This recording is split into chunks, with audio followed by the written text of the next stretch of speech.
Hello दोस्तों, स्वागत है आप सभी का आपके अपने यूट्यूब चैनल निश्चित क्लासेस में। तो आज हम लोग पढ़ने वाले हैं बौद्ध धर्म यानी बुद्धिज्म को। तो समझते हैं बुद्धिज्म क्या होता है। सबसे पहले बौद्ध धर्म के संस्थापक। तो संस्थापक थे फाउंडर बुद्ध धर्म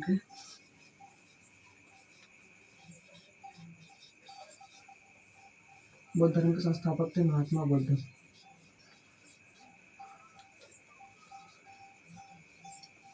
इनको एशिया का प्रकाश भी कहा जाता है, लाइट ऑफ एशिया।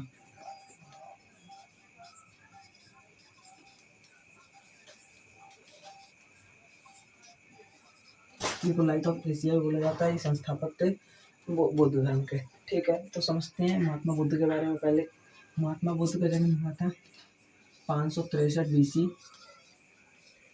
नेपाल के लुम्बिनी में।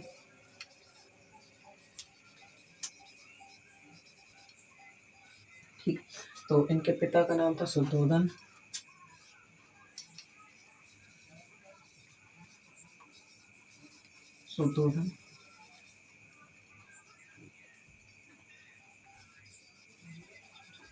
जो कि शाक्य कुल के राजा थे। ठीक है, इनकी माता का नाम था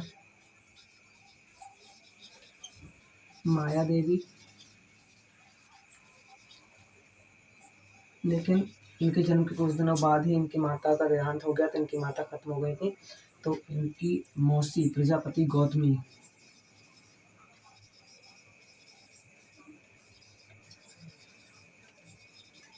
जो इनकी मौसी थी, इन्होंने इनका पालन पोषण किया था बचपन में।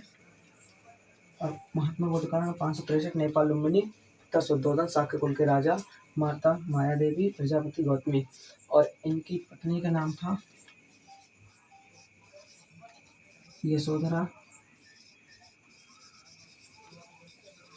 और इनके पुत्र का नाम था राहुल।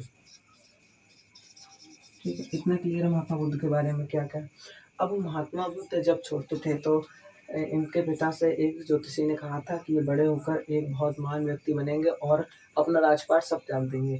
तो इनके पिता ने इनको घर से बाहर ही नहीं निकलने दिया, ताकि ये ज़्यादा चीज़ों को जाने ना और प्रश्न ना कर पाए, क्योंकि जब प्रश्न नहीं करेंगे तो उनको उत्तर ढूंढने के लिए ये बाहर भी नहीं निकलेंगे। लेकिन जब एक बार ये बाहर गए तो इन्होंने ऐसे 4 दृश्य देखे जिसके कारण इन्होंने गृह त्याग कर दिया। तो कौन कौन से वो 4 दृश्य थे। सबसे पहले इन्होंने एक बूढ़ा व्यक्ति देखा, ओल्ड पर्सन। उसके बाद इन्होंने एक बीमार व्यक्ति देखा, सिक पर्सन। उसके बाद इन्होंने एक मृत व्यक्ति देखा, और फिर उन्होंने एक सन्यासी को देखा, मॉन्क। उनके मन में प्रश्न आया कि ये तीनों लोग तो इतने दुखी हैं, लेकिन ये इतना खुश कैसे है ये सन्यासी। तो इसी प्रश्न का उत्तर ढूंढने के लिए उन्होंने गृह त्याग कर दिया 29 वर्ष की अवस्था में। और गृह त्याग की घटना को कहा जाता है महाभिनिष्क्रमण।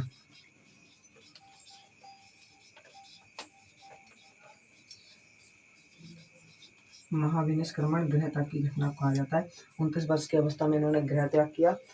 अब जब गृह त्याग करके गए तो इनको एक गुरु मिले, अलार कलाम इनका नाम था।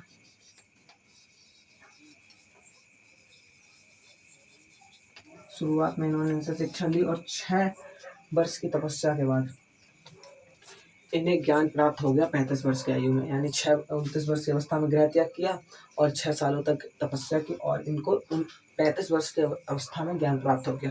तो अब उसे समझते हैं। 29 वर्ष की अवस्था में इन्हें ज्ञान प्राप्त हुआ। 29 वर्ष की अवस्था में इन्होंने गृह त्याग किया। 6 वर्ष के बाद 35 वर्ष की आयु में इन्हें ज्ञान प्राप्त हो गया। और कहाँ हुआ था? बिहार के गया जिले में निरंजना नदी के तट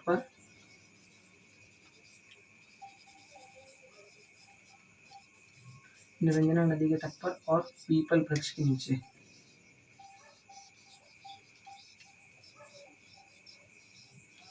इन्हें ज्ञान प्राप्त हुआ।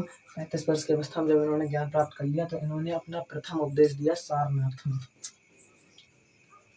First sermon.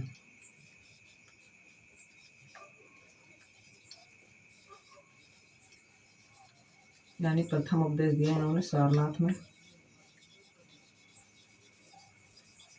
और सबसे ज़्यादा इन्होंने जितने सबसे ज़्यादा उपदेश दिए हैं श्रावस्ती में, सबसे ज़्यादा उपदेश इन्होंने श्रावस्ती में दिए हैं। और अपना अंतिम उपदेश इन्होंने दिया है कुशीनगर में, लास्ट सरमन कुशीनगर, और अंतिम उपदेश इन्होंने अपना कुशीनगर में दिया। और 483 BC में इनकी कुशीनगर में ही डेथ हो गई। ठीक है, तो अब कुशीनगर में इनकी डेथ हो गई, तो उसके बाद इनकी बहुत कुछ बौद्ध संगीतियाँ हुई हैं बौद्ध धर्म में।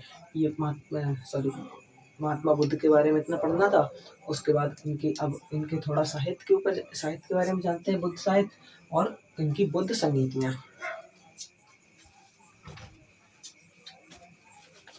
तो सबसे पहले देखते हैं बौद्ध धर्म के त्रिरत्न। त्रिरत्न यानी कि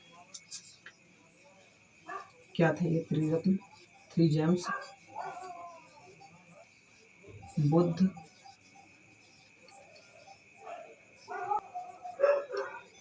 धर्म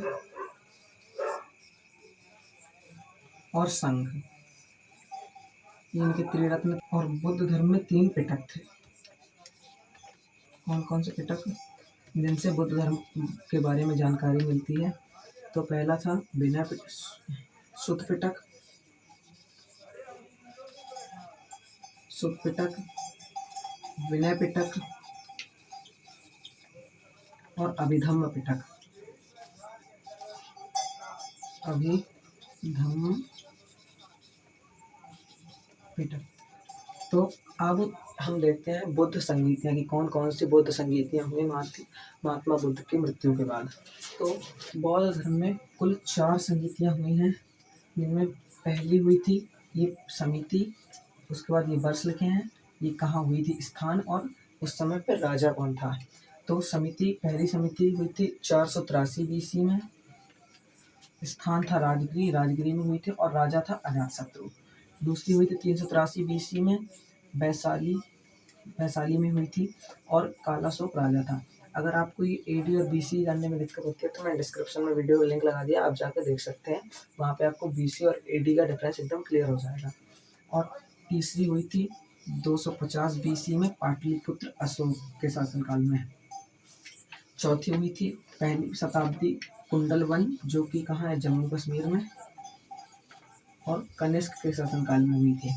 अब ये तो ही समितियाँ। अब कुछ इम्पोर्टेंट चीज़ की महात्मा बुद्ध अपने उपदेश किस भाषा में देते थे?